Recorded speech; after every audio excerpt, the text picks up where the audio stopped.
Morning. We are learning Mishna Sotah, Parak Test, Chapter 9, Mishnah Vav, Mishnah 6.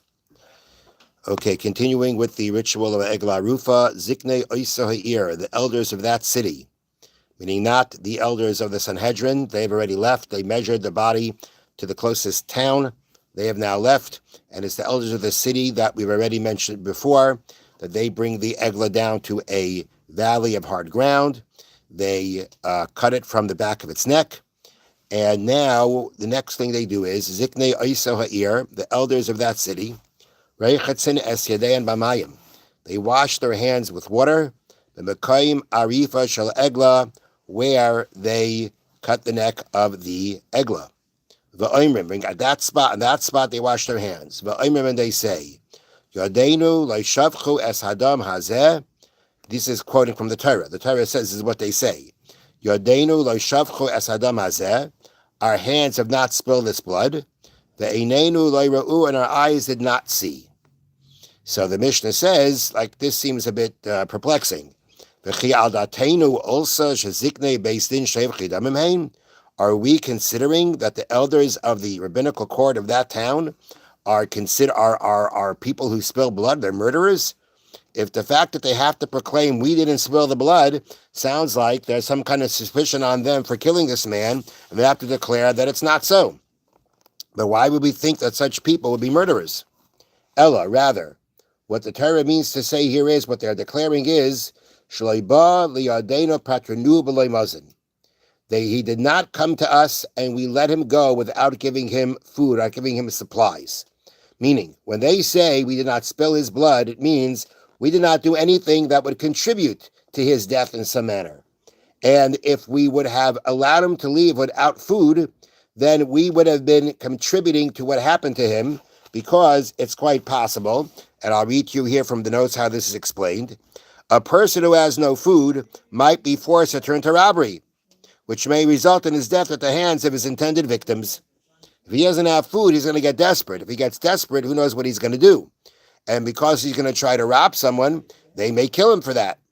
And therefore, in a very indirect way, but nonetheless, they're saying they could have been responsible for his death if they would not have given him food. And therefore they declare, when they say we didn't spill his blood, is we gave him food. There was not, that lack of food was not a reason for him to get into this situation. Now there's the other part that they say. They say, and our eyes did not see. What is that referring to? And we did not see him and allow him to leave without company. Levaya here means without company, without escort. And what that means is, I'm going to read to you here from the bottom. A person traveling without company is more likely to be attacked by highwaymen who seek out lone travelers. It sounds like, according to the way they're explaining this here, that they'd be obligated to give him protection, to send people along with him to protect them on the way because he's by himself. And they're saying we did that. If they wouldn't have done that, they would have been putting him into danger. So therefore, the point here is that the elders are declaring that there is no indirect way that they were involved in his death. That's what they're declaring. Now, so that, and again, this is all following the words of the Torah. The Torah says they wash their hands, they make this declaration, and then the kohanim that are present, they are the ones who then say, again, quoting from what the Torah says, Kaper la'amcha Yisrael shapadisa Hashem, atone for your people Israel that you have redeemed Hashem. V'altitein damnaki b'karav amcha Yisrael, and do not place, which means to not place the guilt for innocent blood in the midst of your people, Israel. Okay, so this is what they say. Now, it's very interesting to note that these Kohanim, they are saying, atone for your nation, Israel, and do not put the guilt of innocent blood amongst your nation, Israel. Now, amongst your nation, Israel, who's that referring to? The people of the closest town? Or is it referring to the Jewish people as a whole? What does it sound like? It says, atone for your nation, Israel. So I always thought that it meant, well, your nation, Israel, really means to be focused on the people of the closest who are part of your nation. But on the bottom, they don't bring a whole different explanation.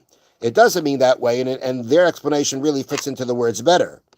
Although the elders of the town already denied any responsibility for the crime, the Kohanim pray for forgiveness. I mean, here we have a question. They just said we aren't responsible.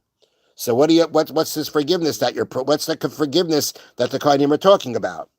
And therefore the answer is, although the Kohanim are still praying for forgiveness, because all Jews are held responsible to some degree for the sins of each individual Jew. There is some level that we are all responsible, meaning this guy who killed him, right? He's in one place.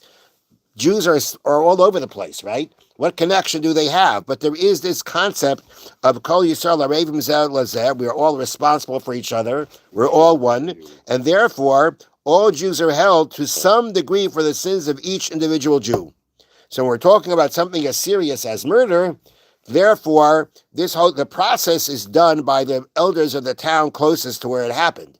But when the Kohanim talk about atonement, they talk about atonement for the Jewish people as a whole, because at some level there is a responsibility of the Jewish people as a whole for the murder that took place. Now, the Torah does not stop there.